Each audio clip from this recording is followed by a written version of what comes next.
ಸಾರ್ವಜನಿಕ ವಲಯದ ಬ್ಯಾಂಕುಗಳ ಖಾಸಗೀಕರಣ ಹಾಗೂ ಬ್ಯಾಂಕಿಂಗ್ ನಿಯಮಗಳ ವಿಧೇಯಕ 2021 ಸಂಸತ್ತಿನಲ್ಲಿ ಮಂಡಿಸಲು ಹುನ್ನಾರ ನಡೆಸ್ತಾ ಇದೆ ಅಂತ ಆರೋಪಿಸಿ ಕೇಂದ್ರ ಸರ್ಕಾರದ ವಿರುದ್ಧ ಬ್ಯಾಂಕಿಂಗ್ ಯೂನಿಯನ್ ವತಿಯಿಂದ ಉಡುಪಿಯಲ್ಲೂ ಕೂಡ ಕೆನರಾ ಬ್ಯಾಂಕ್ ಕೋರ್ಟ್ ರೋಡ್ ಶಾಖೆಯ ಬಳಿ ಪ್ರತಿಭಟನಾ ಸಭೆ ಹಾಗೂ ಧರಣಿ ನಡೆಯಿತು. ಕೇಂದ್ರ ಸರ್ಕಾರದ ಜನವಿರೋಧಿ, ಕಾರ್ಮಿಕ ವಿರೋಧಿ ನೀತಿಗಳನ್ನು ಬ್ಯಾಂಕ್ ಉದ್ಯೋಗಿಗಳು ತೀವ್ರವಾಗಿ ಖಂಡಿಸಿದ್ರು. ಪ್ರತಿಭಟನಾ ಸಭೆಯನ್ನು ಉದ್ದೇಶಿಸಿ all India bank employees organisation ಮುಖಂಡರಾದ ರಮೇಶ್, ಸುಪ್ರಿಯಾ, ರವಿಶಂಕರ್, ಎಂ ರತ್ನಾಕರ್ಷಣೆ ಮುಂತಾದವರು ಭಾಗವಹಿಸಿದ್ರು.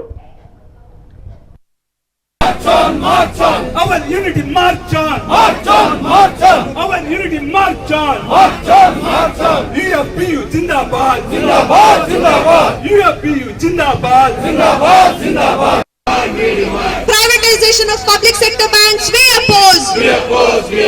Privatization of public sector banks, we oppose.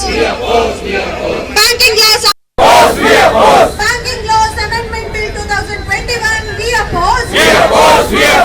Justice, we demand. UFPU Zindabad. UFPU Zindabad. UFPU long live. Vote bank के बात करो, वोट बैंक के बात करो, बात तो तुमको करना होगा. ಸರ್ಕಾರದ ಪಕ್ಕದಿಂದ ಹಣ ತೆಗೆದುಕೊಂಡು ಬದುಕಿರುವಂತಹ ಖಾಸಗಿ ಬ್ಯಾಂಕ್ಗಳಿಗೆ ನಾವು ಖಾಸಗಿ ಅಂತ ಹೇಳಲಿಕ್ಕೆ ಆಗ್ತದ? ಅವು ಖಾಸಗಿ ಅಲ್ಲ. ಖಾಸಗಿ ಆಗಿದ್ರೆ ಸತ್ತೋಗ್ಬೇಕಾಗ್ತಿತ್ತು. ಅವರು ಬೇಗ ವ್ಯಾಪಾರದಲ್ಲಿ ಮುಚ್ತಾರೆ, ಬೇರೆಯವ್ರು ಬರ್ತಾರೆ. ಹಾಗೆ ಅವರು ಜಾಗ ಖಾಲಿ ಮಾಡಿ ಬೇರೆಯವ್ರು ಬರಬೇಕಾಗ್ತದೆ. ಅದಾಗಿಲ್ಲ.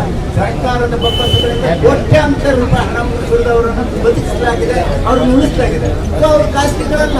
ಇದೊಂದು ಪ್ರಶ್ನೆ. ಎರಡನೇ ಪ್ರಶ್ನೆ ಅವ್ರು ಏನು ಹೇಳ್ತಾರೆ? ಬಹಳ ದೊಡ್ಡ ಪ್ರಶ್ನೆ. ಜಾಗತಿಕ ಮಟ್ಟದಲ್ಲಿ ನಾವು ಸ್ಪರ್ಧೆ ಕೊಡಬೇಕಾದ್ರೆ ಖಾಸಗೀಕರಣ ಮಾತ್ರ ಮಾಡಿಯೇ ಬರಬೇಕಾ? ಯಾಕೆ ಈಗ ಜಾಗತಿಕ ಮಟ್ಟದಲ್ಲಿ 4 ದೊಡ್ಡ ಬ್ಯಾಂಕ್ಗಳಿಂದ ಅವು ಖಾಸಗಿ ಬ್ಯಾಂಕ್ಗಳು ಅಲ್ಲವಲ್ಲ?